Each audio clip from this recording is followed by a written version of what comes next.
Hello दोस्तों, नमस्कार। मैं वीरेंद्र सिंह पंवार, मेरे YouTube channel Panwar daily blog में आपको हार्दिक स्वागत है। और आज मैं जो आपको रैली दिखा रहा हूँ, ये जो है मूल निवास और भू कानून उत्तराखंड के श्रीनगर गढ़वाल से है। और मैं आज आपको इसकी झांकियाँ दिखाऊंगा और नेताओं के भाषण सुनाऊंगा और पब्लिक से भी आपका संपर्क करवाऊंगा। और मेरे चैनल को सब्सक्राइब करना, लाइक करना, शेयर करना।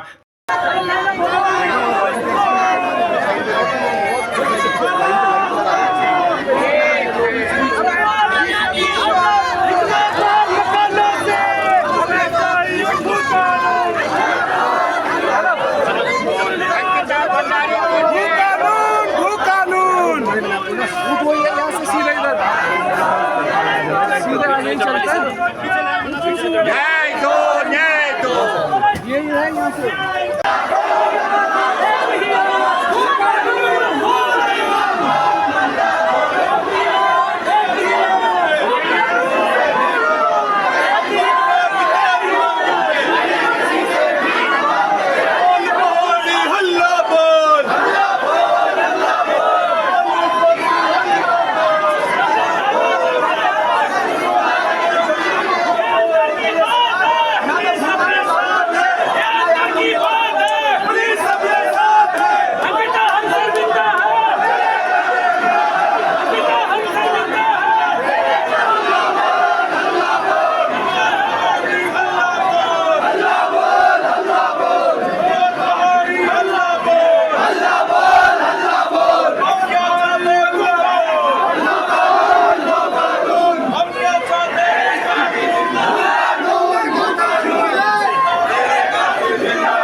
उनकी तारीख को फांसी दो। बीजेपी सरकार शर्म करो, शर्म नहीं तो डूब मरो। बीजेपी आरएसएस शर्म करो, शर्म नहीं तो डूब मरो। जब जब जुल्म करेगा सत्ता के गलियारों से, जब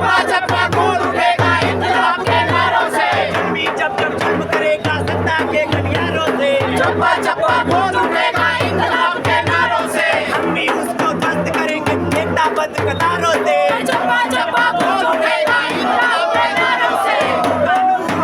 कानून लागू करो,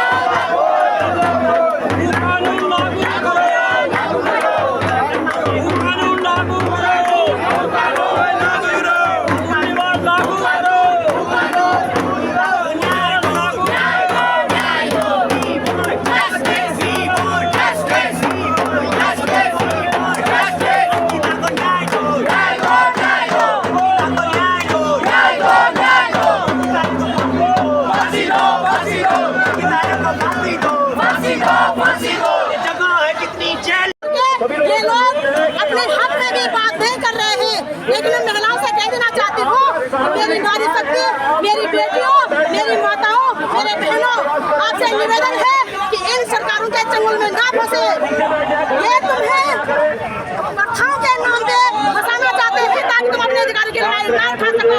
लेकिन आपका अस्तित्व संपूर्ण मानव समाज है। आप अपना अस्तित्व ना भूले, अपने अधिकारों की लड़ाई लड़े। आपका अधिकार सुरक्षा रहना है, न्याय पाना है, शिक्षित होना है, स्वास्थ्य पाना है, रोजगार पाना है। हमारे प्रधानमंत्री मोदी जी कहते हैं कि पूरा देश मेरा परिवार है। तो प्रधानमंत्री से पूछना चाहती हूँ कि आपने अपने परिवार की बेटी की हत्या अपने मंत्री के बेटे से क्यों करवाई? यदि पूरा देश आपका परिवार है तो आपने मणिपुर में अपने परिवार की बेटी को निरस्तर क्यों घुमाया? यदि पूरा देश आपका परिवार है तो आपने महिला पहलवानों को सड़कों पे निरस्तर क्यों घुमाया? और अपने ही सांसद बिरभूषण द्वारा उनका यौन शोषण क्यों करवाया? आपको शर्म नहीं आती? अपने परिवार के साथ इस प्रकार की घिनौनी हरकतें कौन करता है? देश से 13.5 लाख बेटियां गायब हो गई। मैं प्रधानमंत्री से पूछना चाहती हूँ कि आपने अपने देश की बेटियों को गायब क्यों करवाया? आप क्या कर रहे थे? कोई उन बेटियों को चुनाव लड़ने के लिए प्रधानमंत्री बनाने के लिए भेज नहीं गया होगा। उन बेटियों के साथ दुराचार्य हो रहा होगा। लेकिन कान खोलकर सुन ले, यह समाज महिलाएं बर्दाश्त नहीं करेंगे अपने इस प्रकार की अस्मिता पे खिलवाड़ करना। मैं समाज से निवेदन करना चाहूंगी, जागे, जिंदा रहना ही सिर्फ आपका अधिकार नहीं है। आपका अधिकार आजाद होना है, हर प्रकार की सुख सुविधाएं लेना है। जिस प्रकार की सुख सुविधाएं आपके वोट से आपके नेता लेते हैं ना, उसी प्रकार की सुख सुविधाएं आपको भी मिलनी चाहिए। इसकी आवाज कौन उठाएगा? वोट देने वाली जनता सड़कों पे भीख मांग रही है और वोट लेने वाले भिखारी नेता ये दारू छोड़ा ये ऐसा आराम कर रहे हैं, ये विदेशों में घूम रहे हैं। एक तरफ ये दारू की दुकानें खुलाते हैं, दूसरी तरफ ये नशा मुक्त केंद्र खुलाते हैं। इससे बड़ा दोगलापन क्या हो सकता है?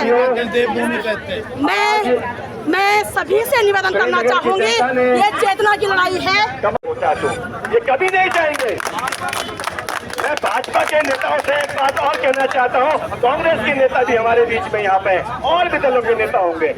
मैं कहना चाहता हूँ, आप इस बात को याद रखना, आने वाले समय में जो पहाड़ से विधायक बनने का सपना लोग देख रहे हैं, वो सपना देखना बंद कर दीजिए। अगर आंदोलन खत्म हो जाता है, विधायक बनना सपना रह जाएगा आपका आने वाले समय में।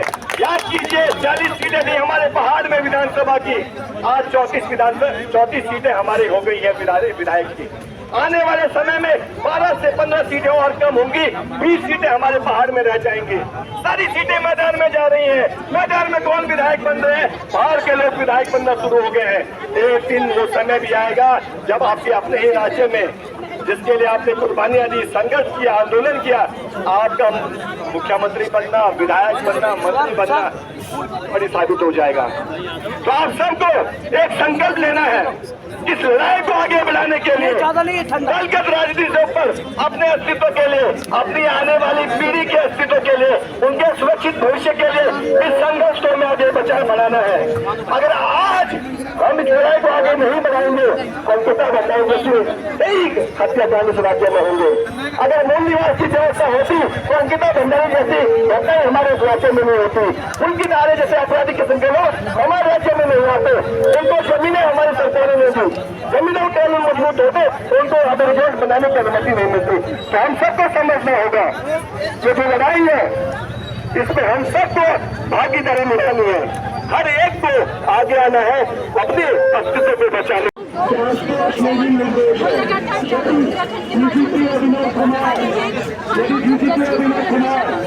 श्रीनगर की ओर से यह आंदोलन चला रहे हैं लगातार, तो उनसे संपर्क में रहे। जब भी हम उनको पूछते हैं कोर्ट तक अंकिता के माता पिता को ले जाना, कोर्ट की कार्यवाही देखना, सबूतों के साथ छेड़छाड़ हो रही है, वो सब वो पता रखते हैं। और एक व्यक्ति जो न्याय की लड़ाई को इस तरह बना रहा है, आप उसी को गिरफ्तार कर रहे हैं। आप जबकि आपको होना चाहिए था अंकिता भंडारी के माता पिता के साथ खड़ा। तो इससे यही जाहिर होता है कि आप जो है विनोद आर्य के साथ हैं, आप रेणु बिस के साथ हैं और आप उन अपराधियों के संरक्षण के साथ हैं। मूल निवास लागू करने में साथ दिया लोग आज के कारण से नहीं सकना। लोग चाहे सोशल मीडिया के माध्यम से हो, जितने भी माध्यम हो, आप लोग हम लोगों को साथ दिया ताकि मूल निवास लागू हो सके। हमारे जल जंगल और जमीन का वास्ता, हमारा मूल निवास का वास्ता, भू कानून का वास्ता, आप सभी लोग हमारे साथ दिया। निवेदन कर मैं आप सभी से जय श्री जगन्नाथ। कुछ न कुछ करें। हम सैनिकों से आग्रह करते हैं। बहुत बहुत धन्यवाद सुधांशु भाई। जय उत्तराखंड, जय उत्तराखंड।